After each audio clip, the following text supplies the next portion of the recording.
So we're going to shape both of our doughs today into loaf shapes and not balls, which I do like to generally do one ball and one loaf. Not today. Oops. Also, slightly wondering if this is overproofed, but we shall see. So, just thought I'd go through it really slowly today with you. So, to do a loaf shaping, I'm going to pull the bottom down and put it up here. So just fold the bottom up. I'm putting both sides in. So folding over nicely. I definitely think she might be a bit overproofed, we'll see. That one up and in. And don't be afraid to take your time. It takes a few seconds for the dough often to just adhere. And then take those ones at the top there.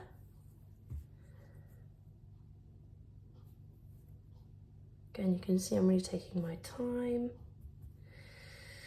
And again, in there, I'm a little bit worried I saw a couple of big bubbles, but that's probably gonna create some big air pockets, but hey ho. It's all right. I'm just really trying to close the seam on this now.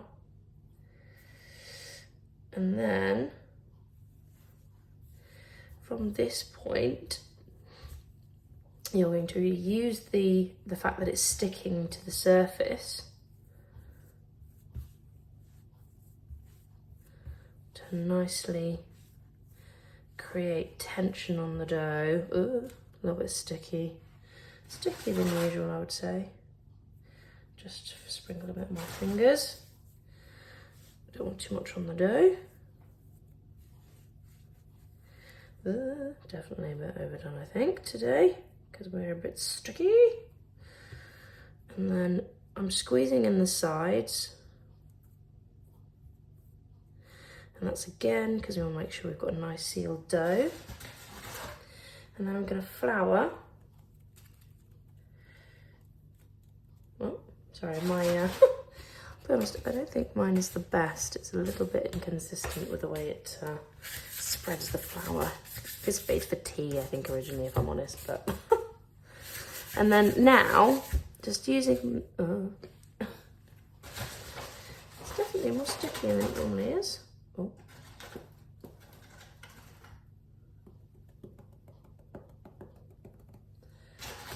And now using my scraper and keeping my hand steady on the other side. So really I'm going to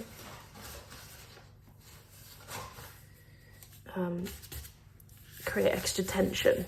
So you can see here,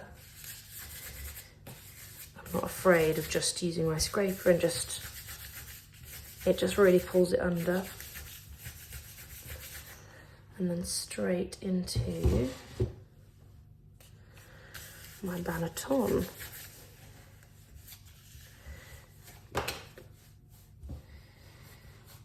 Definitely think we've got a little bit of overproving here. I think let's just stitch the dough as well, which is why they also say to try not to put too much flour, but as you can see today, it's slightly inevitable. You can also use water though, in fairness, if you really don't want to put lots of flour or you haven't got any gluten-free or rice flour. Just keep re-wetting your utensils and your fingers. Might just take you a little bit longer, that's okay. Just pinching it all shut.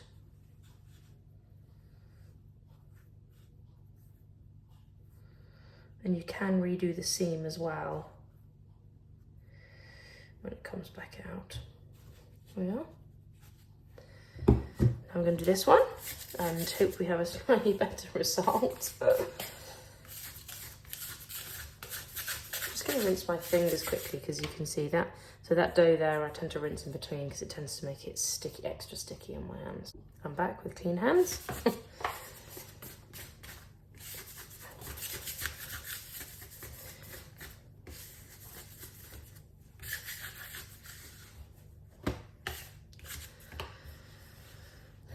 So again, same method.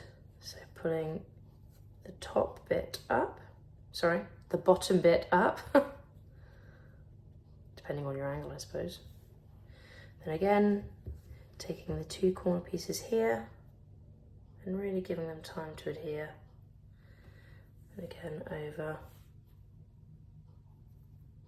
I can try to tighten it slightly this time.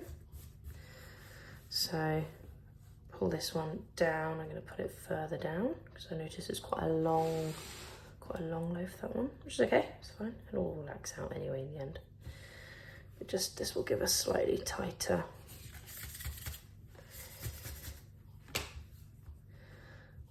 Ball over. Again over. So far we have brought the bottom up, pulled the sides in, then we pulled the top bit down in, so you've almost got a triangle, and then taken those 2 sides and pulled them over. Okay. Now I'm going to stitch that up. Okay, that middle bit to create extra tension. And it does help. And now, finally, using the fact, can you see that that's stuck there? Pulling it up and over and rolling. That nice tension, which will give us a nice tension on our dough. I'm interested to see if there's any difference in the after effect of the scoring, but I'll be honest, I didn't weigh the dough and I have a feeling this is ever so slightly larger, this loaf. So there we are. There we are.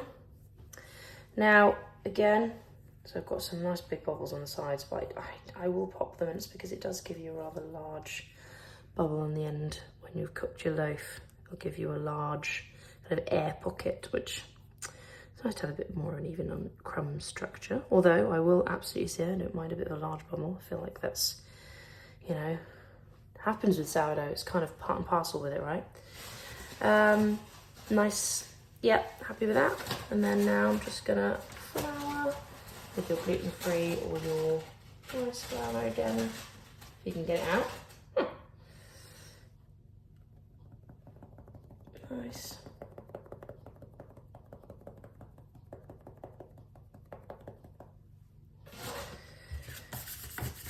And I'm just gonna bring it out of the way. I'm just going to again create a slight amount of tension.